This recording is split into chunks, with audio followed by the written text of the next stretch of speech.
Hello everybody, good morning and welcome to the United Stand. This is your latest Manchester United transfer news where we're going to steer from the absurd to reality with quite a few bits to get into at the start of what will be a big week. It will be a big week in the transfer window. Hopefully that includes Manchester United. We're certainly going to see a lot of activity at Barcelona and other Premier League clubs. And I'm really hopeful that this will be the week that we finally get Frenkie de Jong to Manchester United. Some really big article come out from Simon Stone, which I want to delve into in a couple of minutes' time, which really blows the lid off. I think because we're so obsessed with transfers, we might miss this, but you won't miss this. There's some really big statements about, I want to almost call it the list. I feel that I'm going to write a list out on this show today of players that I think will still be here next year and given another chance that I personally wouldn't give a chance to. What does that say about the plan at Manchester United? And has Erik ten Hag been told that he's got to get the best out of what he's got? We'll talk about that. But let's get into the headlines. It is a news show, and this one is going to blow your mind. It certainly did mine last night. Came out last night that Manchester United have rejected Barcelona's attempt to land Harry Maguire as part of a deal to bring Frenkie de Jong to Old Trafford. Now, of course, this is a journalist from The Sun, but it does have some semblance of...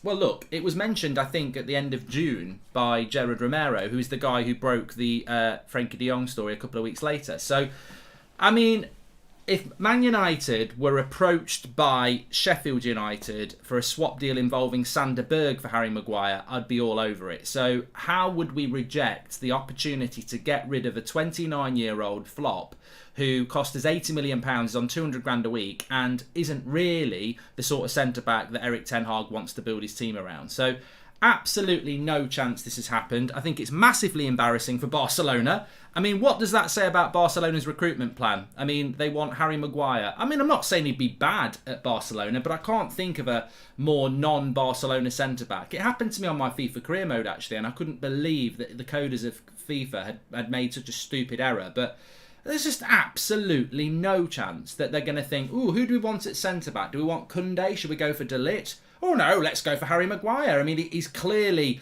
on a trajectory up, you know, £80 million centre-back, going to be 30 in a year's time. I mean, with all due respect, Harry Maguire, he doesn't tick the boxes that Barcelona want, and he doesn't really tick the box of what many Manchester United fans want. I wish it was a joker ditcher. I thought, you know, let's start off on a different footing. But look, I absolutely do not believe this. I think it's the biggest load of crap, and I think the only thing that makes me think there might be some truth in it is that I wouldn't be surprised if Manchester United did reject what such an obviously yes, please take him deal. Absolutely not. Manchester United have offered Barcelona 85 million plus Maguire. Barcelona has rejected this bid and just asked for 85 million instead, says Ty. Yeah, I mean, look, I can't see there being anything in it at all, and simply because I just don't think Barcelona would be that stupid. But I did have a laugh last night when it came out. And yeah, on a serious note, let me just give you a bit of proper news. So, I mean, look, it's not proper news, is it? It's just a nice, funny way to start the morning show.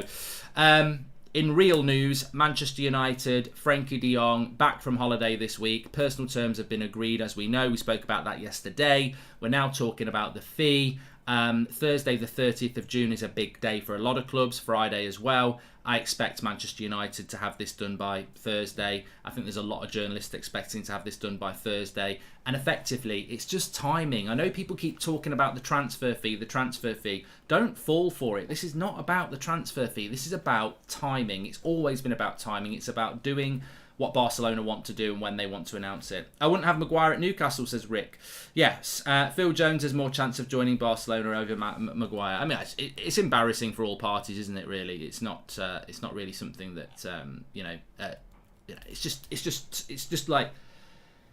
And I think the article goes on to say that we rejected him because Erik ten Hag is looking forward to working with Harry Maguire, and I'm like, well, you know, we'll come back to this in a minute, but to me, this is just massively, massively concerning that they think that these players are good enough.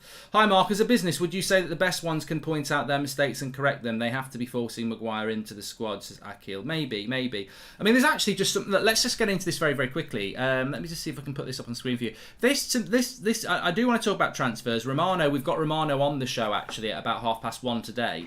He's spoken about us being in talks for Timber and Lissandra Martinez and Anthony, and that's come out this morning. So we'll be diving into that at lunchtime when we get him on the show, because it was just an article he wrote it on. But I do want to just go straight into this. I mean, look, I like big stories, and this to me is a big statement. This is from an article that Simon Stone put out this morning, which we're going to go into some other bits about players that are going to get a second chance and players that won't. Can we discuss the fact that Ollie turned down 25 million for Lingard this time last year just not to use him? Oh, Joshua, Ollie was a joke, an absolute joke as a manager. People want to rewrite history with Solskjaer and pretend he was good. He lied to Dean Henderson, he lied to Van der Beek, he lied to Lingard, made a right bloody mess. But because he puts a smile on his face, everyone's like, oh, they all feel sorry for him. As a manager of Manchester United, he was probably the worst one we've had since Sir Alex. As a footballer, he's a legend and I love him. But as a manager, he caused all sorts of problems. Give him Maguire and let's throw in a bag of Haribo, says John. And morning, Mark, any Man United plans post that De Jong transfer? We'll talk about that, Chess Man. Yeah, I bet United were thinking Maguire was 80 million and De Jong was 70 million, so De Jong will effectively cost 150 with the swap, says Ibrahim. Okay, so look, I just want to talk about this very, very quickly. Last season, the squad was split after a disagreement over the captaincy, with Cristiano Ronaldo at its core, which left Harry Maguire unhappy. I've left that up on there for a reason. Read it and read it again, then read it again. Because basically what it's saying is there was a split in the dressing room last season over the captaincy. Cristiano Ronaldo wasn't happy and that left Maguire unhappy. I mean, look, we had a lot of people last season telling us that, oh, we all get on. We knew at the time they didn't get on. And we know this. We knew it at the time. We knew there was a dressing room split. That's Simon Stone. If you don't know who Simon Stone is, BBC journalist, very close to Manchester United, does not tweet out speculation. Speaks out verified information. Ronaldo and Maguire did not get on last season at all. In fact, Ronaldo couldn't...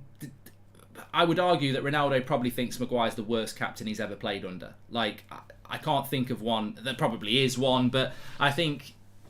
if you're Cristiano Ronaldo and you've achieved everything you have in the game of football and you come back to Manchester United and that's your captain, with all due respect to Maguire, I don't think he's a captain. I'm not saying he's a crap player. I don't think he's a captain.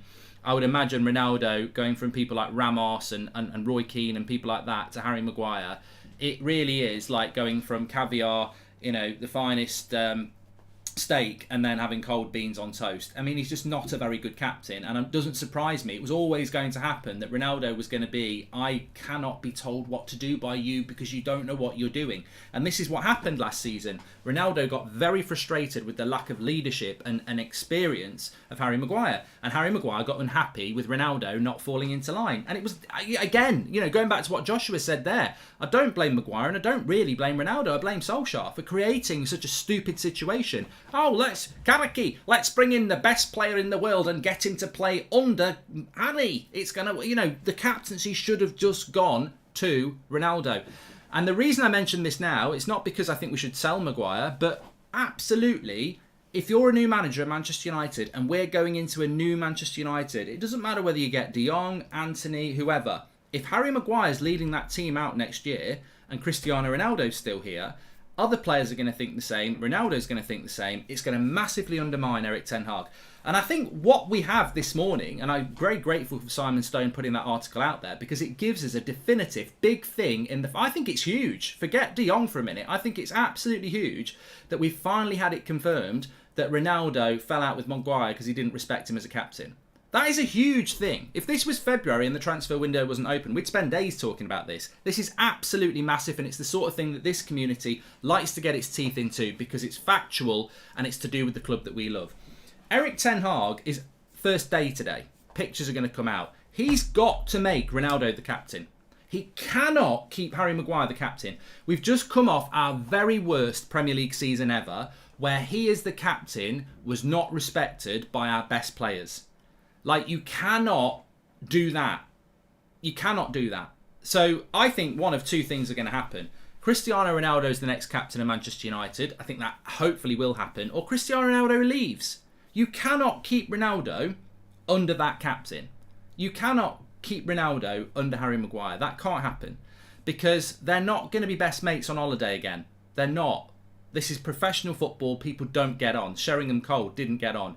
I don't think Ronaldo and Maguire ultimately get on or see eye to eye. That's absolutely fine, and they can both play in the same team, but Ronaldo has to be the captain. I'd also be, if I'm absolutely honest, knowing what human behaviour is like, I really would be thinking, if I was Ten Hag, how arrogant do I think I am? Because those two players don't get on. And there are other players that don't get on. And I don't think that's just going to suddenly disappear. I think this is a rift that really should have been sorted. But we can't even sign players without solving rifts in the dressing room. So keep your eye on that. But it's a massive statement, as I said, from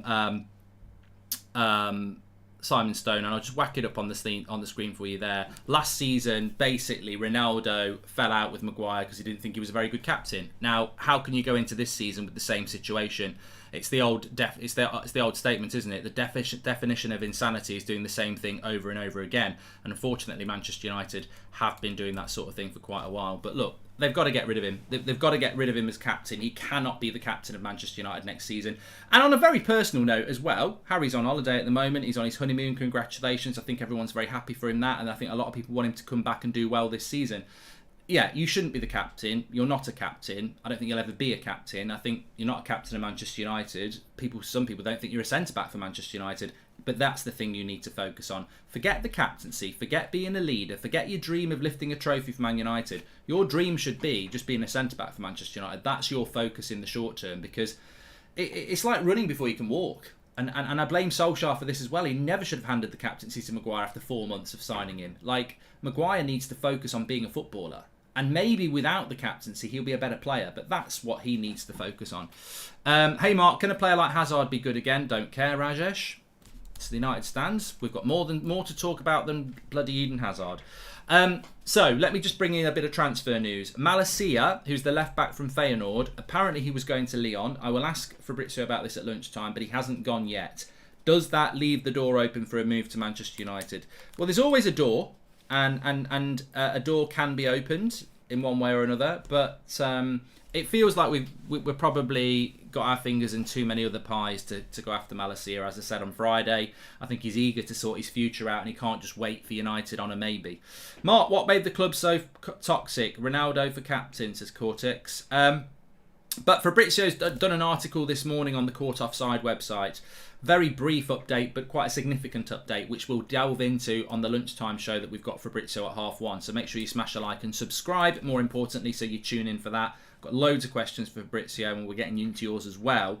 But he also said in that article that Manchester United are negotiating for 3 Ajax players and are expected to go back this week. This is a big update as well. So those 3 players, no surprise, Anthony, no surprise, Lisandro Martinez, but maybe a surprise to some that Timber is still a player United are negotiating for. Not a surprise to me, probably not a surprise to many of you. Let's go back to the middle of May. Erik Ten Hag comes into the football club. They talk about transfer priorities. He says, I want Darwin Núñez up front. I want Anthony as my winger.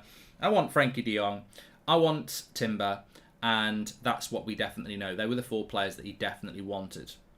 Whether he wants another midfielder, well, we'll talk about that at lunchtime with Fabrizio. Whether he gets a fullback, I think he does want a fullback. But they were non-negotiables. He wanted those 4 players.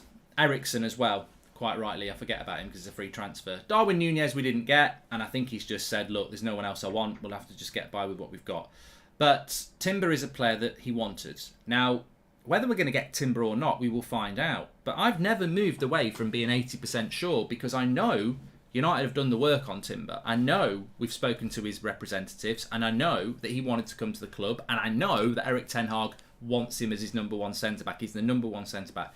Whether it's going to happen or not, people from Ajax and Dutch sources will say this is not going to happen. No way. But United are obviously still in the race, so we'll see what happens. I mean, Timber may well have changed his mind, but he's changed his mind before. So never say never. Let's see what happens. Obviously, the race for Lisandro Martinez is with Arsenal as well. Ollie has played under Sir Alex. He knew he had to give it to Ronaldo. He just didn't have the balls to do it. Your niceness was your downfall, Ollie, says Mohammed. Look, Solskjaer was too nice. We all know that, and we move on. We move on. I would love Timber at Manchester United. He'd be my choice, but more importantly, he's Erik Ten Hag's choice. So we'll see what happens with there. The development around Pereira is still interesting. We're looking at about £8 million coming in for Pereira. I think this is very important to remember this morning as well. If we take it as read that the transfer budget is 120 million quid, I know it's only 8 million, but it's 128 million if you sell Pereira. So maybe you put his wages in there. That's another 2 million maybe a year. So I think this is how we're going to build the transfer budget up. We're going to have to do it little by little. And, if we can get 10 million here, 10 million there, 10 million there, you raise 30 million quid. So I think that's how Manchester United to do it. 10 million, not 8. No, it's 10 million euros, Jackson, which is 8 million pounds. We have to be very careful with this because obviously not everyone here watching is from the UK. So you've got euros, which is what people in Europe use, and then you've got pounds or sterling, which is what we use in the UK. 10 million euros is about 8 million pounds. So if you times 10 million euros by 8 to get 80 million euros, and you times 8 by 8, you get 66 million pounds. No, you don't.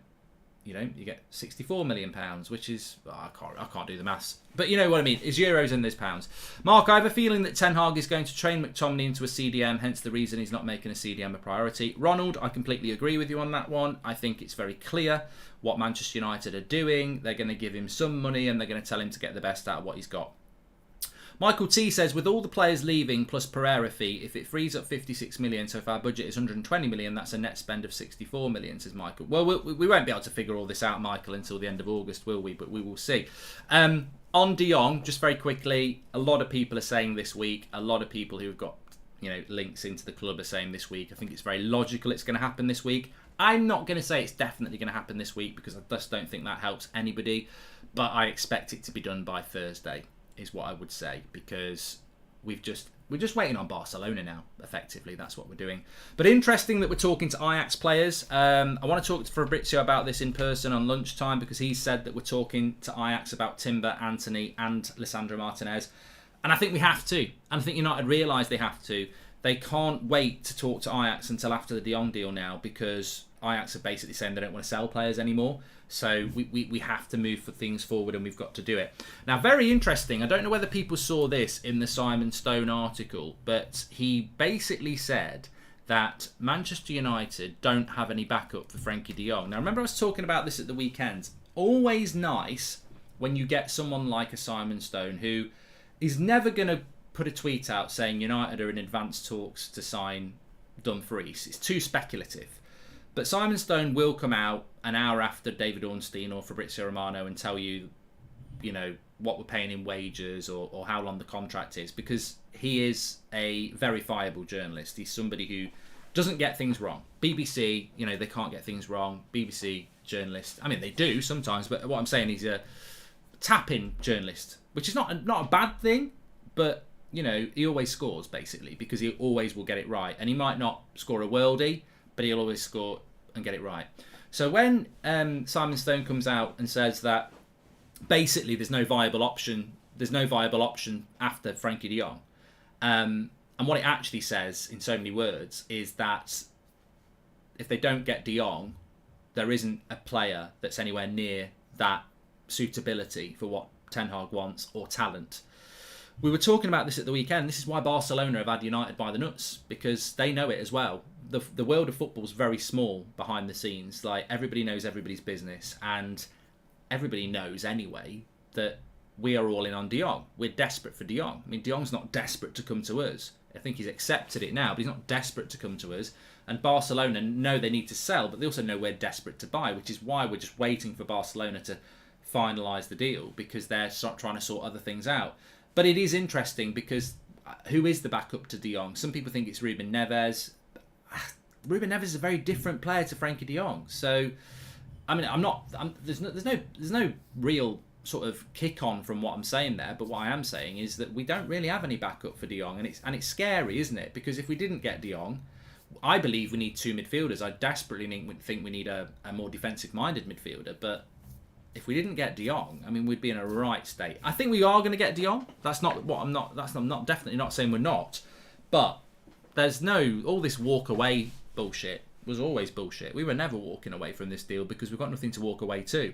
Big season for Rashford. Surely if he doesn't perform this season, then his time must be up, says Simon. Leads us into something else I want to talk about. In fact, let's just go through some of the comments that Simon Stone's article said, actually, because it's a very good article. As I said, we've spoken about the Ronaldo thing. You might just be interested in this as well. This is coming from the Times. They're saying that Manchester United and Barcelona expect the Frenkie de Jong deal to be completed before Thursday, the end of the accounting period for illegal clubs. I would completely agree with that. Completely agree with that. And this is just also from, I think this was from last night. It was after I'd gone off air. Fulham have submitted an official package for Andreas Pereira, €10 million guaranteed plus add-ons. Man United are prepared to accept. So a nice little bit of money coming in. And look, I'm not Pereira going. I don't think it's even reactionary video worthwhile. But it's just nice to move a player on, and hopefully we'll move some more on. Anyway, let's go through this Simon Stone article from the BBC. It's not being taken for granted by Murta, who is directing transfer operations, and his team, that talks will definitely reach a successful conclusion. And I think this is in general. This is not to do with De Jong. This is basically saying that Murta isn't certain that every transfer they want is going to happen. But I mean, that's a nice thing to get in an article from Simon Stone, because it drops a little bit of reality into the fan base. But we already know this. Like, we've seen it in previous seasons. Ivan Perisic always pisses me off. We just wouldn't pay another $5 million and we didn't get him. But we wanted Darwin Núñez and we didn't get him. Like, it's already... People talk about, I hope we don't have a bad summer. But we've already done it. We've not had a bad summer, but already this season we've missed out on players that we wanted. We wanted Darwin Núñez. I think most of us would agree we shouldn't have gone for him at that price anyway, because we've got other things to do. But we did want him. He was on the Ten Hag list and we didn't get him. Timber, a lot of people think that's not going to happen. If it doesn't happen, then that's a player that we really wanted as well. So that's not breaking news to me that Murta is, realistic that the fact that they might not be able to do some deals. Whether they should have got those deals done or not is on the other one. But this was quite interesting as well. This is also from the article from Simon Stone. The much lauded arrival of Ralf Rangnick dissolved to such an extent the German was barely on speaking terms with the man who appointed him, football director John Murta. This is not from the Sun. This is not from the Daily Star. This is from Simon Stone, a BBC journalist. This is completely factual. I mean, in my opinion, when Simon Stone puts stuff like that, that is verified by more than 2 or 3 people and absolutely on the nail. Which is why I go back to what you'd said about the Ronaldo-Maguire fallout, because that's now there in the public domain. Maguire and Ronaldo didn't like each other last year. Ronaldo didn't respect Maguire as a captain, and Maguire didn't like that. How do you sort that out this summer? Oh, shake hands, make friends, never break friends. I mean, come on. I think that if Maguire is the captain this season, I'm sorry, that's mistake number 1 for Ten Hag for me, if he does that. You can't do that. And it's amazing that that's come out from Simon Stone, because it's like, we're just about to start pre-season, and it draws a very big line in the sand that Maguire and Ronaldo are banging heads. This is big as well, because Murta was all over getting Rangnick, and by the end of it, he was falling out with him. So why? And here we go. Simon Stone actually puts it in the same article. Rangnick's forthright observations, such as describing the need for open heart surgery, may have gone down with the media and fans, but Murta didn't feel it was the right forum to express them and was concerned no attempt was made to protect the club's reputation. Again, not from the Sun or anyone like that. This is from Simon Stone.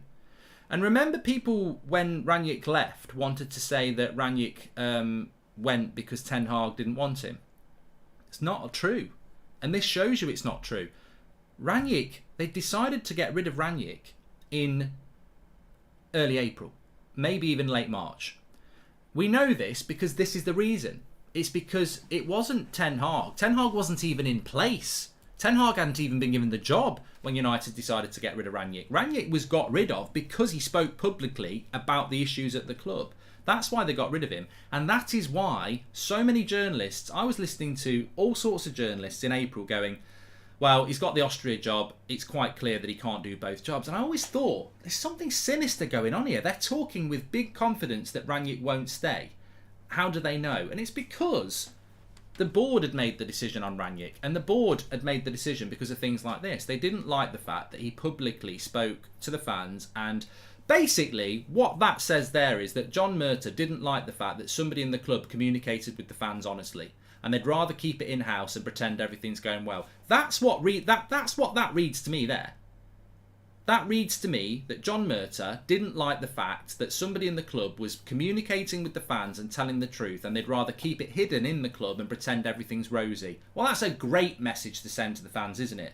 You know, we basically sacked the guy that was communicating because actually we want to keep it all in-house and pretend everything's great rosy. Because when I read that statement, no attempt was made to protect the club's reputation. So Ralph Rangnick damaged the club's reputation by telling the truth to the fans. What about actually being a Glazer bitch and actually, you know, pretending that everything's good and rosy for the last 10 years? I think that's been more damaging to the reputation. I think dividends out of the club is more damaging to the reputation than Ralph Rangnick coming out and saying we need to buy 10 players. Bloody hell. I mean, let's go I mean, you basically sacked a guy for telling the truth. You sacked a guy because the fans liked him. I mean, there's words for what these people in United must be like. Ego. They must be, oh, we don't like Rangnick because he's popular with the fans. He should be lying. Anyway, we move on. Rashford, this is also from Simon Stone. Rashford is not on his own. There is a long list of United players who need to produce performances to match their reputation. Donny van der Beek, Aaron Wan-Bissaka, Scott McTominay and Fred have something to prove. This is from Simon Stone as well. It also goes on to say that Bailly and Jones have no future at the club. They'd like to sell Martial, but it might not be possible to do it. So, again, that's quite interesting, isn't it? Because there's a couple of names in there. I'm like, hold on a minute. Why is Wan-Bissaka in there with Donny and Fred? Like, Wan-Bissaka's meant to be being sold. So, look, I mentioned this at the start of the show, and I just want you all, I don't think you'll have a pen and paper to do this, but you might just play along with me, a little bit of an exercise here. Joshua Bowwater says that worrying that we've not done other business if we've known that Frenkie de Jong fee for a couple of weeks and have just been waiting on Barca to sort themselves out, says Joshua. And this is actually a good article by Simon, but would have been better to throw the Glazers under the bus instead of John Murtagh, says HJ. I think it's a fantastic article by Simon Stone. I just think it's mistimed. I think if this had been done a month ago, or, you know, at the start of May, it would have exploded. Because everyone's obsessed with transfers, there's actually a lot of stuff in that article from Simon Stone that's massive. And for me, the thing I mean, look, I've only consumed that about 20 minutes before I went live. For me, you've got a very credible journalist that specialises in fact saying that Maguire and Ronaldo don't get on, and Ronaldo thinks Maguire's a crap captain. That is massive. And they're both back in training next week. You cannot. I would sell one of them, and it has to be Maguire. I would sell Maguire and his allies. I would kick them out of that team, because there was clearly a split in the dressing room, and you don't want that for a new manager. But, you know, I don't blame Ten Hag for this. I blame the club. The club know these issues. They should not be bringing it. Again, it's like what I said yesterday. A new manager shouldn't have to sell to buy, because a new manager needs all the help they can get. You can't say to a new manager, you've never bought anybody, but you've got to sell players before you buy players. That's appalling. That's the job of the director of football to sort that out before he even comes. And I also think it's very unfair for a new manager to walk into that type of a dressing room, and it still exists. You know, it still exists. We've removed some problems, but there's still some problems in that dressing room. But let me get back to this thing I was going to say. Andrew Fletcher says, Mark, how come we haven't gone for Tonali or Brozovic? Both defensive-minded, and in my opinion would fix a major part of our ever-growing problems, says Andrew. We haven't got the scouting department to do it, mate. Our scouts are shit, and I doubt Eric Ten Hag has spent a lot of time looking at people like that, so that's why. Ty, welcome to Members Club. Thank you very much for joining. PJ's been a member for 13 months and says, Murtagh is a snake. They're already messing up this season, not getting players signed and getting rid of the deadwood. I'm afraid we will be catch-up FC, says PJ. Well, what I wanted to say is that I don't think that article reflects well on Murtagh, and I agree with somebody else that, you know, I wish it was reflective of the Glazers, but, you know, John Murtagh appointed Ralph Rangnick intelligently as somebody to come in and help rebuild the club, and within 5 months turned his back on him and stabbed him in the back and basically said, you know, you don't suit us because you speak the truth. We need to keep these things quiet and pretend everything's rosy. And Rangnick probably just went, who are you? You told me to come into this club and rebuild it, and within 5 months you're sacking me because I'm telling you how to rebuild it, because you want somebody who's a puppet who is going to pretend everything's fine. That's not how you rebuild a football club. It is. I think again, you know, a little bit like the dividends on Friday, a lot of what that Simon Stone article has said will get missed. But there's some. I mean, I could spend 2 hours dissecting that, and maybe we'll get more into it at 8 o'clock if nothing breaks. But we've got Romano at 1:20, so we will be talking about transfers live. But it's massive. It's absolutely massive. Ronaldo basically saying Maguire's a crap captain and shouldn't be captain. That's still an issue. How are you going to resolve that? Murta sacking Rangnick because basically he brought somebody in to do a job and then they started doing the job and he didn't like them speaking publicly about the job that needed to be done, so we went back to how we were before. The players that are getting a second chance, I mean, I think it's a really interesting article, really interesting, and I love those sort of things where most of it is true and it comes out into the public ether, because we knew all this anyway. But when I'm saying back in February, or certain other journalists or people are saying, look, I know for a fact that these players don't get on and there's a divide in the dressing room, you always felt like you were, not being believed when you spoke about these cliques and, the English players against certain other players and the cliques that were in the dressing room. You felt like, it wasn't getting... It was rumour, but it was fact. Well, these things are now coming out as fact. How can our fans see rivals having centre-backs like Van Dijk, Silva, Diaz, and then say with a straight face that Harry Maguire should start for us? He's decent, but not top quality. He just needs to focus on himself, Harry Maguire, and not be obsessed with the captaincy. Calm says, Mark, 120 million budget doesn't add up. Remember when we were in for De Jong and Nunez, which is 160, says Calm. Look, we don't know what the budget is. There is money to spend, and the club will say that there's money to spend. But just on this, I just wanted to run a quick experiment, but people keep chucking questions in. What if mid-game we need a tactical change for some reason and require a CDM to do so, says Jason? Yes. So I've put a list of players here And what I really want to just do, I want you to put a list of players or generate a list in your head of players that are classed as first team players, so not your Pereiras or your Bays, classed as first team players that you don't think should have a second chance this season, i.e. you either sell them or they're benched. And you might have 3 or 4, you might have 5 or 6. Okay, so I've got 5. And they, for me, are Harry Maguire, Scott McTominay, Marcus Rashford, Bruno Fernandes, and I did write somebody else. I'm going off. I don't know why I'm looking at a list because I haven't wrote it down. There's somebody else as well. So basically, Rashford, Maguire, McTominay, Bruno are 4 players that I think we could all class as first team important players who, for me, should start on the bench. I don't think they should start the first game of the season. They were appalling last year and they worked their way back in. And people might be shocked by that and say, oh, you can't do that with Bruno, you can't do that with McTominay or whatever.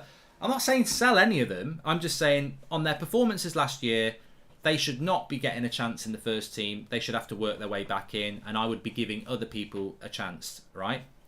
I expect all 4 of those players to be starting games very, very soon. Maguire, McTominay, Bruno, and Rashford. And in my head, that's not what I would do. So I'm interested in this because I'm like, well, if we are having a change and we are a new Manchester United, and my opinion as a fan watching this team every game for the last season, those 4 players, for different reasons, should not be given a chance starting because they started most games last year and they were shit. I don't want to sell any of them. I want them to have a big kick up the arse and start on the bench. And if they work their way back into the team, well done. But they shouldn't be starting.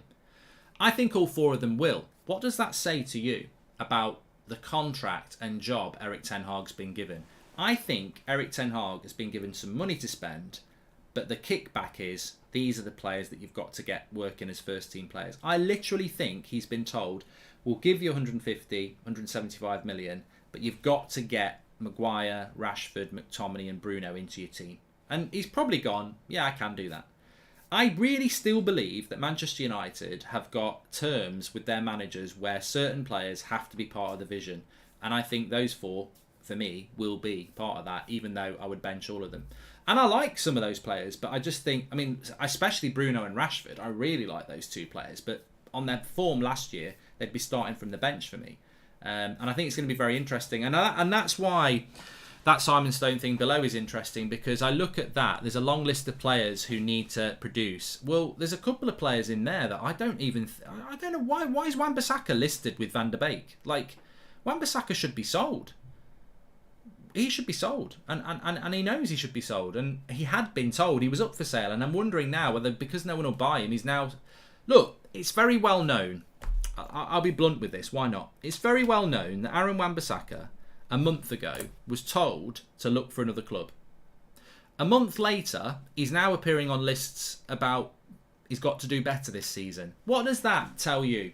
A month ago, Wan-Bissaka's told to go and look for another club. A month later, he's on a list with Van der Beek and Rashford about doing better this year. That tells me United are now keeping a player that they wanted to get rid of because they can't get rid of him. And this is always a problem. Rashford, Wan-Bissaka, Maguire, Martial, McTominay, Fred, Telles and Shaw, says Ab. The article makes Murta look like a prat, sacking Ranić and messing up the transfer window, needing to parachute someone in, says Neo. I can imagine Man United doing a captaincy vote and Maguire and Cristiano giving presentation. Ronaldo shows a picture of his trophy cabinet and sits down, says Daniel Kirk. Well, look, Daniel makes a great point there. Just going back to the captaincy, actually. Look, I can do a poll in here and this will be funny. Who should be captain? So we'll do it. Who should be captain? And we'll go Ronaldo. Oh, God, I can't type this morning. You ever have a type like that? I'm going to do 3. Just for a laugh. Okay, so you get voting. You'll smile when you see it. The scary thing for me is, if you did a dressing room vote who the captain should be, I would really want to know the result. And you know why I'd want to know the result? Because on your poll, 99% will go Ronaldo. In a Man United dressing room poll, it will be close. And I don't want to scare you, but it would be close. A dressing room poll for Ronaldo Maguire would be close in that dressing room. You know why?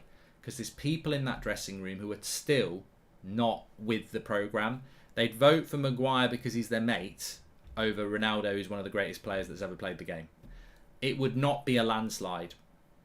I can't give you the names of who would vote for who, but Maguire would get some votes, and that is terrifying. Look, don't ever think footballers are intelligent. Some of them are, some of them aren't.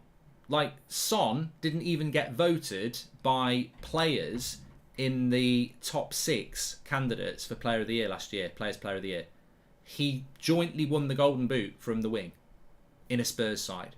Didn't even make the top 6 candidates in Players Player of the Year votes. So don't talk to me that footballers think with their brains. They think with they think with something else. So I think he will. I think it would be close. But I would hope that Maguire would. I would hope that Ronaldo wins. And I think Ronaldo would win because I think people like De Gea, your Brunos, your Varans. I could pretty much see Ronaldo winning the vote in the dressing room, but I don't think it would be a landslide. There's a few people I think I know would still vote for Maguire, and what their influence is on some of the younger players, maybe they could get them to vote for Maguire as well. But it would be a joke. It would be a joke. Ronaldo's got 65% of the votes. Maguire's got 4% of the vote, and I've got 31% of the vote. But that's a joke. I could have put the bin man in, and he would have got more votes than Maguire. In the fan base, the point is nobody would vote for Maguire at the moment as a captain. But the dressing room will vote a bit differently, I think. Let's just have a quick look at what's going on then. So yeah, look, very, very, very interesting morning. I feel I've got to say I'm enthused. I think we will get the De Jong deal over the line this week. I think we fully expect that to happen, but I'm a little bit disappointed that this Simon Stone article has come out, in the sense that I think it's such a great article that exposes so many things that will get forgotten very quickly because we're all obsessed with Frenkie de Jong. I'm obsessed with Frenkie de Jong and transfers, but it's an amazingly blunt and honest article from a very credible journalist, and what he's basically saying is that Ronaldo fell out with Maguire last year because he thought he was a crap captain, in so many words. That Murta brought Ranić in to rebuild the club and then basically stabbed him in the back 5 months later because he didn't like the fact that he was trying to rebuild the club. And that we're clearly struggling to offload players if Wan-Bissaka's now being given another chance. And there's other bits in there. Oh yeah, we've got no backup to Frenkie de Jong, which is probably why Barcelona have had us by the balls for so long. So really good article there. Morning, kiddo. Do you think Harry Maguire only got the armband because he's British? Says Goldbridge Senior. No, I don't I don't think it's that simple with Solskjaer. I think Solskjaer just was very poor at... I mean, amazingly, people thought Solskjaer was a good man manager. I don't think he was a good man manager. I think he was a people pleaser. What did he say a year ago? Jesse, you've got a future. Frenkie, you've got a future. Dino, you're going to be my number one. You know, there was more. Mata, stay for another year. None of these players played. So he was a people pleaser. And I don't think he wanted to make the big decisions. And what he should have done a year ago, when Ronaldo came in, is there's the captaincy. He bloody played with Ronaldo. He knows how influential Ronaldo is. But look, that's the past. The key is that we don't make the same mistake.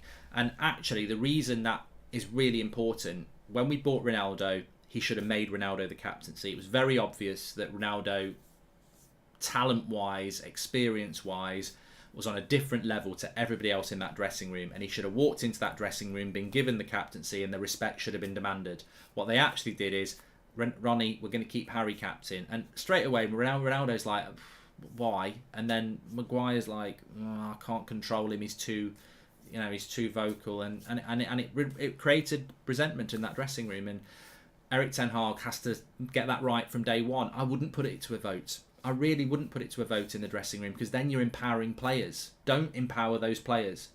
They'll stab you in the back. If I was Erik ten Hag, I would walk in next week when everybody's back and I'd say Cristiano Ronaldo is the captain. If anyone's got a problem with that, let's go. Like, a manager's got to manage, and he can't have his players voting for the captain, and it cannot, forget the individuals involved, you cannot repeat the mistake of last season. You're a fool to do that. It will rear its head again. Why did Ronaldo and other people not respect Maguire as captain? Because he wasn't a very good captain. Let him focus on being your centre-back. Let's put a proper leader on the pitch, and that it has to be Ronaldo for the next year. Maguire getting the captaincy in first place tells you everything, says Alex. Thank you very much for that, Alex. And if you look at personal statistics, there were teams relegated last year with better centre-backs than Maguire, says Grozzo. Anyway, look, thanks everyone for watching. Really enjoyed the show this morning. Fantastic little bit of information there coming in. We've got Fabrizio Romano on the show. We're live at 1:20. He's a very busy man, so 1:20 we will be live with Fabrizio, and I want to delve into the Ajax stuff that he's mentioned in an article this morning. Talk about a few other bits as well. A big week. I think it's going to be a big week. So make sure you smash a like on the video and subscribe. Bottom right hand corner. We will be going live at all sorts of times when these deals start to hit. So subscribe, bottom right hand corner.